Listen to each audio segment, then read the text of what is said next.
Doctor Babasaheb Bhimrao Ambedkar. ఆ జై భీమ్ వాళ్ళకి తెలియదు. చెప్పండి, వెళ్ళి ధైర్యంగా చెప్పండి, ఆ భీమును నిలబెట్టింది నీ రాజు. ఆ డాక్టర్ బాబాసాహెబ్ అంబేద్కర్ గారు కొలంబియా యూనివర్సిటీకి వెళ్ళినప్పుడు బైబిల్ స్టడీస్ అటెండ్ అయ్యేవారు. రూతు పుస్తకానికి ఆయన వ్యాఖ్యానం రాశారు. He was a practicing Christian. ఆయన ప్రాక్టీసింగ్ క్రిస్టియన్ అండి బాబు. ఆయన ఒకరోజు 3 లక్షల మందితో కలిసి నేను బాప్టిజం తీసుకుంటాను అని చెప్పి ముందుకొచ్చాడు.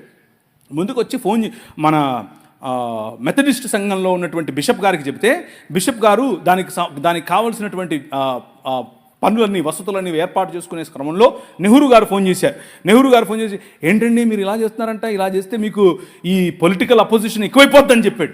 చెప్పైతే మనోళ్ళు మాకొద్దండి, మీరు పొలిటికల్ కన్వర్షన్ అంట మాకొద్దు అని చెప్పి నెహ్రూ గారి ఒత్తిడికి లొంగారు. ఒక పక్క ఇంకొక ఆయనేమో గోసి కట్టుకుని నిరాహార దీక్షకి వెళ్ళాడు. ఏమని, నువ్వు వెళ్తే ఏ మతానికైనా వెళ్ళు కానీ క్రైస్తవానికి వెళ్ళొద్దని. ఆయన నన్ను అత్తే నాకేంటి, నేను యేసు ప్రభువుని అనుసరిస్తా అని చెప్పాడు.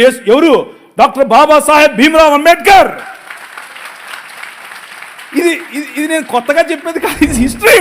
This is history. ఆ జై భీమ్ వాళ్ళకి తెలీదు. చెప్పండి, ధైర్యంగా చెప్పండి.